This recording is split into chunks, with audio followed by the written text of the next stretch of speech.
So I think it goes without saying, generally speaking, that the biggest issue that I heard when I was at the International Assembly from most of my district governor elects was the issue of membership. And anybody who's been in Rotary knows that our numbers have been declining over the years. And every year we always say that one of our goals is to increase membership. And we put that in our goals in Club Runner and in Rotary Club Central of increasing membership. But what are people doing and how do we go about doing it? So we do have an expert tonight that's going to join us from the Rotary Club of Dunkirk, Fredonia, and our district governor nominee designate, Michele Starwalt Woods, has kindly joined us tonight and is going to share some of her knowledge on membership. Michele, are you there? I am here. All right. Let me get to the slideshow. All right. Thanks for joining us. Thanks for asking me, and good to see everybody. Thanks for having me here tonight. I greatly appreciate it.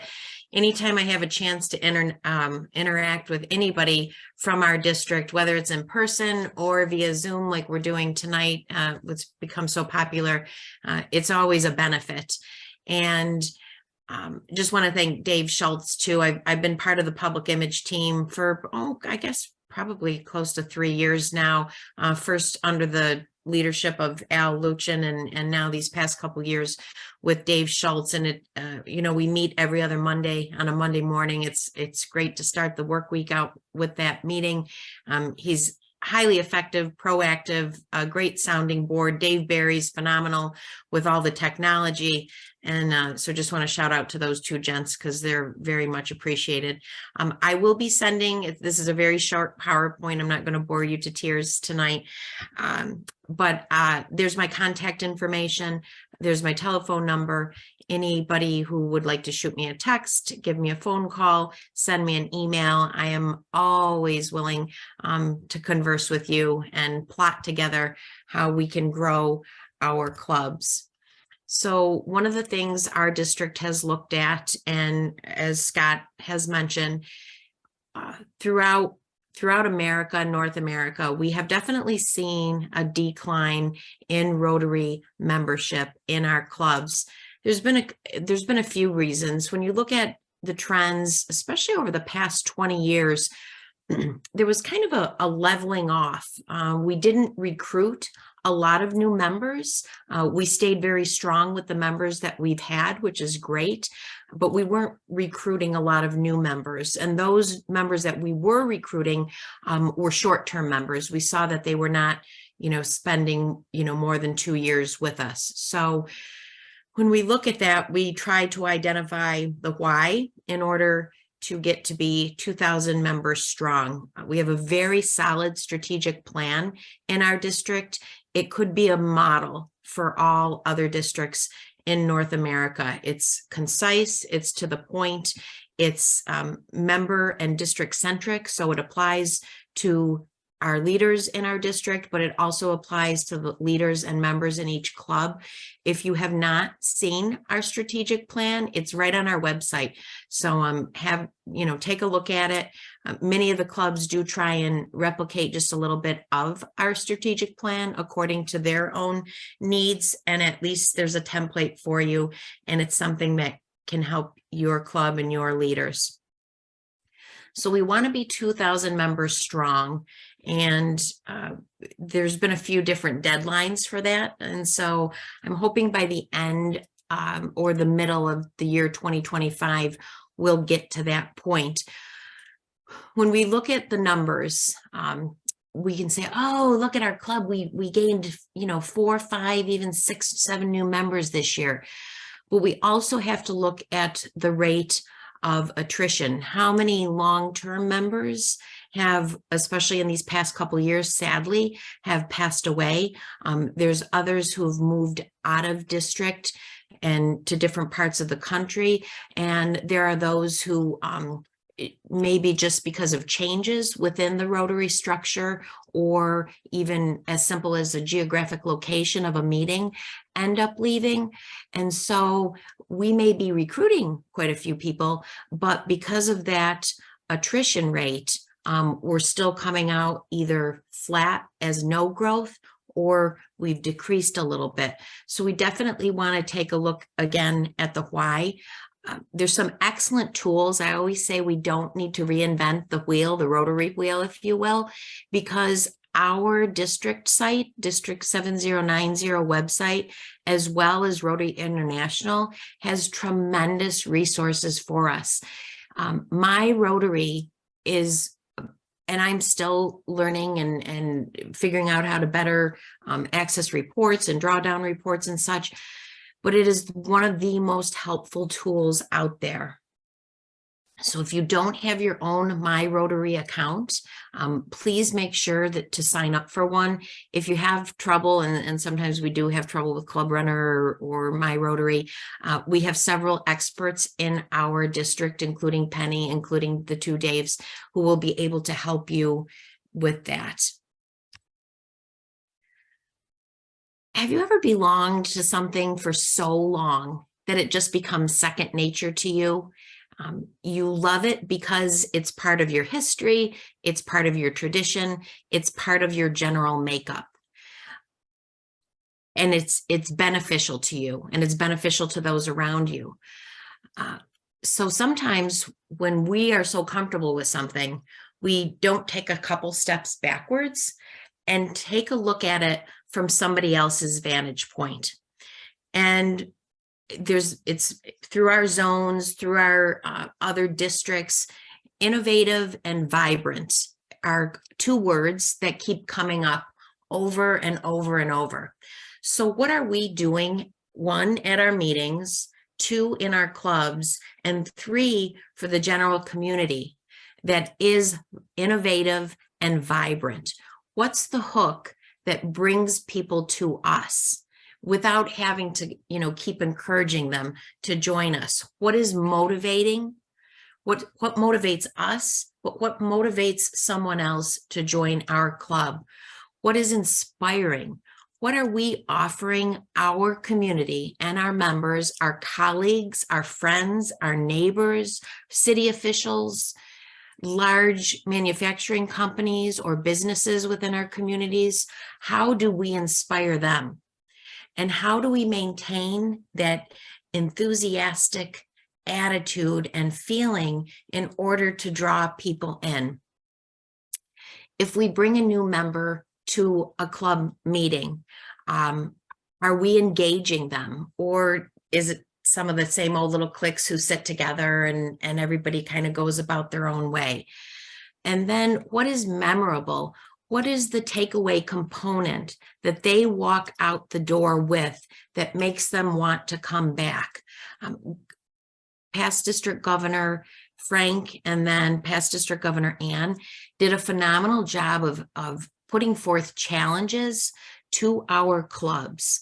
We still do have the Great Lakes Watershed Cleanup. We had the Little Lending Libraries. We've had the Red Cross blood drives, and Pedal for Polio, which has now become Participate for Polio. All of those things have made a big difference, because two things: they weren't just for our club members, they were for everyone in our community. Both those past district governors issued challenges to bring someone to an event, whether it be a social, whether it be a fundraiser, whether it be that big community service project. Rotarians have phenomenal ideas. Sometimes we go one step, two step, but then we never seal the deal with that third step. So many of those people who came to us during those events and helped us, they rolled up their sleeves, they got to work, we had a feel-good day activity, but then maybe we didn't follow up with them. So let's keep that. We need to make sure we're being engaging. We need to be enthusiastic. Take that memorable piece with them so they come back.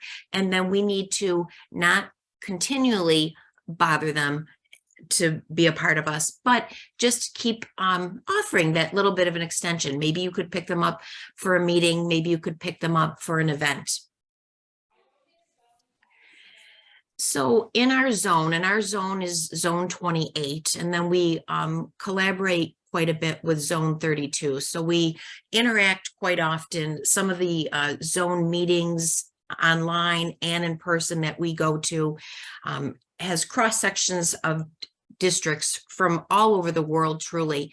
And in the most recent study that showed clubs that have gained members, stayed strong, recruited new people, retained the solid foundation of members that they had, there's been 7 secrets, if you will, to success, or 7 ingredients that really help to promote club growth.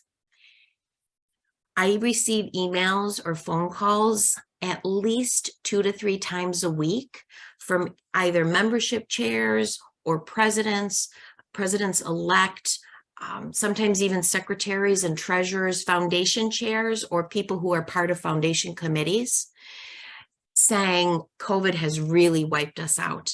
We're doing so much in the community, and we gave money for donations, and we're doing so well, but our numbers don't show it. We've lost members, we haven't recruited new members, and the inconsistency during COVID with meetings, in person, hybrid, whatever it might be, has really hurt us. One of the things we see is that our strongest leaders, who have been part of our Rotary groups for so very long, have fallen away a little bit. Some of the members weren't comfortable with the Zoom technology. We've gone into some different formats during regular traditional meetings. And so we've seen those members distance themselves just a little and not be as active as they once were. So these clubs in our district, through our zones, throughout North America, that have stayed stable and strong, have continued to somehow engage their seasoned members. These are the folks who built the clubs, who made the clubs familiar with the community, and they're still somehow working them in to the weekly or at least monthly programming. Mentors are very important in a new club. For new members. We have our seasoned mentors who know the history and their traditions and the lingo of Rotary. And if you can pair somebody like that, who's positive and encouraging and motivated, with a new member, that person will almost 90% of the time stay engaged. I've said this many times, past membership chairs like Kevin Crosby have said this.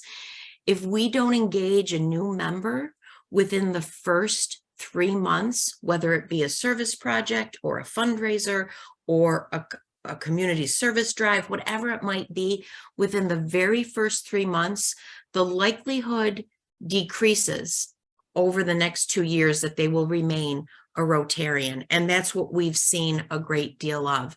So for those socials or the fundraisers or whatever your club is doing, if you can pair that new member with a mentor, again, we'll be a little stronger, we'll be a little more solidified. Any organization that has strong leadership is going to thrive. But when we look at clubs who have a president-elect or even a president-elect nominee, 1 year in advance, 2 years in advance, even 3 years in advance, those clubs are faring better than the clubs who might have the same president for 4 to 5 years in a row. So we need to look at that leadership role and plan strategically ahead how we can get those leaders in our club to step forward. Several events and projects in our communities will end up, and then we go to category 6, making us visible in the community. The clubs who are growing and who are strong and who see that trajectory of growth continuing to climb slowly, they have a signature event or project in their community, like the Pedal for Polio, like a Rib Fest, like a fly-in breakfast. There's clubs who have interview skills that they teach to high school seniors.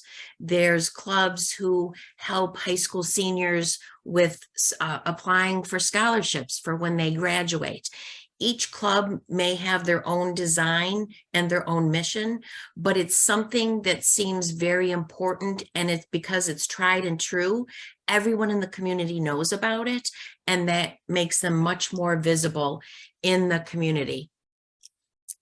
When we talk about active and intentional membership initiatives and involvement, it's almost like studying for the, studying for the test. We want to do well on a test, so we rehearse and we go over all the answers first, and then we take the test and we do well. So what kind of things are we doing in our clubs that are member driven? Some clubs take inventory through a skills assessment, which is great. Some clubs hand out surveys to see, gauge the temperature of the club. What is attracting you to our club? What do you love about it? What would you like to see us do in the next couple of years?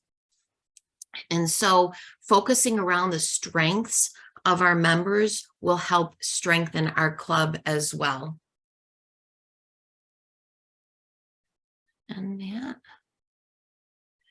And then I just wanted to say, closing, that recognizing our members for all that they do, and a little word of thanks here and there, and that personal connection we have been seeing over and over and over again, that emails are not getting people's attention. They're not responding to them. They're sometimes, well, I didn't know this fundraiser was going on, or I didn't know we were meeting in the park to have a, rake day, rake the leaves, or we didn't know that the Girl Scouts were coming this month to have a little luncheon. So we are seeing, and it's not just Rotary, it's everywhere, that the email communication system sometimes is failing us. So what new and innovative ways do we have to connect to those seasoned Rotarians who've distanced just a little bit? And what ways of communication do we have for the new members? There are many clubs who have a monthly newsletter, which is highly informative. They post it on their website. They do send it out in an email, and then oftentimes they have hard copies at a meeting, but everything is listed in there. Some clubs actually video their weekly or bi-weekly meetings and have that posted on their website. A lot of pre-announcements for great speakers. There's so many things that we're doing, and I mean, we do them well, we do them great. Like Dave was saying, we have to promote. We need to pat ourselves on the back and promote ourselves to the nth degree. Many clubs who have that successful growth pattern do an exit survey if a longtime Rotarian is leaving, not renewing their dues, and they do the same for a new Rotarian. I keep in the back of my mind a gentleman in my area, leader in the community, executive director, very active in Boy Scouts, and joined our Rotary Club and was a Rotarian for about 3 years. And when he left, he said he was, not going to pay his dues, and I went to him personally and I said, "Oh, I envisioned you as a future president. Like, what happened?" And he said to me, "Michele," he said, "I'll be honest. I wish Rotary what is for me what it is for you. I wish I could feel the same way about it, because I know how much you love it and how you're involved in it, but I just didn't get that experience." And so we've tried to address some of those things. We tried to do more community service projects. He was in the non-for-profit field, so he did feel the dues was a little bit expensive, especially having to buy lunch every week or every other week along with the dues, plus the donations, to some of the foundation events and things like that. But he did admit that wouldn't have stopped him had there been maybe a more attractive wraparound package for him. So I always try and keep that in the back of my head. Nope. I always try and keep that in the back of my head when reaching out to prospective members or talking about membership to our clubs. And I'm getting close to my allotted time, District Governor-elect Scott. So does anybody have any questions right now or any comments? Thank you so much for stepping up as leaders in your club. This is so exciting. The year will go faster than you may even possibly believe, and you'll be getting close to the year at this time next year thinking, oh, I'm halfway there and I wish I could have done this and I wish I could have done that. So just thank you for being leaders in your clubs and taking that next step. Any questions for Michele? Michele, what was the Christine? event that you ran in your area for membership? Did you not run recently a membership event? We did, and Ruth was there and Dan Smith was there. And I think Talk a little bit about that and talk about how that can be a roadshow for you if another area wants to do that. and so someone else from a different area in Canada has approached me already now on this. So basically it was kind of the brainchild of the Jamestown Noon president and their president-elect. And they were wanting to talk about satellite clubs and different modes of recruitment for their own club. And so from that, it turned into, because past District Governor Melissa Schrock was coming into town, that, well, why not have a bigger meeting? She's a past district governor. She's coming all the way from Florida. Let's get together as a whole group. And we had great representative from each of the clubs. We had hoped we would get 5 members from each club, which would have brought us up to 20. We had 19 people there that night, which was honestly more than I thought would show. And we had a lot of late registrations the day of course, as all of us Rotarians do.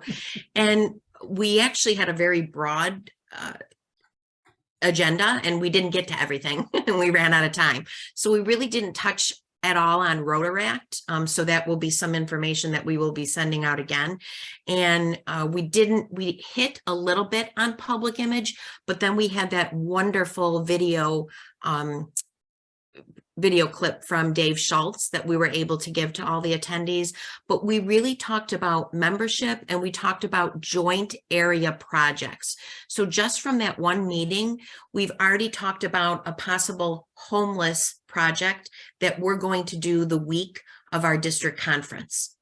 And I did send out a survey, and the results from the survey have really been very encouraging and uplifting, and a lot of great suggestions too. But that in-person meeting seemed to kind of motivate everybody and inspire. And I don't know, kind of like the good old days, before COVID, when everybody got together and enjoyed an adult beverage and sat around and talked for a little bit. But yes, past District Governor Melissa and I are able to take that show on the road. If that's something that you would like to do in your area, we would always contact our assistant governor first and our assistant governor coordinator, Ross Gowan, just to make sure we have, all the logistics and things in place. But we would definitely be willing to come out to any area in our district, as long as we could have at least 20 to 25 people present with a good cross representation for each of the clubs in that area. Excellent. Christina, did you have a question? Yeah, what do you mean by an account? Like you were saying, if you don't have an account, what do you mean by that? In my Rotary? Like I have, I can get into my club on org.org. Okay. Is that what you mean? So there's actually a site, like if you went to Google and typed in myrotary.org, yeah, that will pull up, and there's a little on top, the right-hand corner, it'll say log in. Yeah. Or create. Dave Barry might talk on that better. Create an account. And so if you don't have an account, you're able to create one. And on that is all the Rotary International information. So it's very geared towards district leaders as well as club chairs. And there's tutorials, there's videos, there's PDFs. I There's think I can get into that, but documents galore. And then Yeah. the nice thing about it, and Sandy can speak to this, is you can check how much you've donated to the foundation and to Oh. Pedal for Polio or Polio Plus and things like that Okay. as well. Ruth? And I saw a question? hand. Ruth, did you have your hand up? Yeah, I was wondering if you could also mention, weren't you, didn't you arrange a program that Rotary sponsored, I think with the Dunkirk for Fredonia with the Young Professionals group? Yes, and that was kind of a past district governor and challenge too, is what other groups in your area, Kiwanis, Moose, other service organizations. So our little small club paired with the Northern Chautauqua County Young Professionals, and we had an ugly sweater contest. And so our first one was last year, and it was still, people were very cautious with COVID. So the turnout wasn't real high last year. But this year there was over 100 people from the community that attended the ugly sweater contest. And then toys were brought for Marines Toys for Tots. So it was a social event combined with a community service aspect as well. And we did, one of the young professionals has now become a Rotarian, and there's another young professional from that group that's considering becoming a Rotarian. They've already attended one meeting, and I believe they're coming to this Tuesday's meeting as well. And there was a lot of vibrancy from the young professionals, that's for sure. Well, Michele, I really want to thank you for jumping in here tonight and talking about membership. You're clearly passionate about it, and I love that, because we should be passionate about Rotary. We do a lot of great things, and we certainly could use more membership to help us expand our reach. But a couple of quick notes here. A couple of things that I think about when from your presentation, Michele, that really strike me. Be innovative with your membership drives. You think outside the box a little bit. Certainly be engaging with the people you bring in. I think that's a recipe for keeping them in the club for a long term. And what was the other thing that I wrote down here? Oh yeah, have some fun too, by the way. Make it fun. We're not just a put our nose to the grindstone group. We do share fellowship and make it fun. So Michele, that was awesome. And I recommend that people on this call, invite Michele to one of your clubs. She'll be happy to talk more about membership in depth and strategize about it. Oh, the other thing was be intentional. I think that was the other thing I wrote down. Be intentional about your strategy to gain new members. Have a strategy and set a goal for yourself and try to get it. So those are great things. Michele, thank you so very much. This group will know that this Michele will be our district governor in a couple of years down the road, and my goodness, she is going to be awesome. So You still get chills all over. I'm going to put it all on your shoulders, Michele. Don't worry about it. Thank you all so much. All right, very good. Well, listen.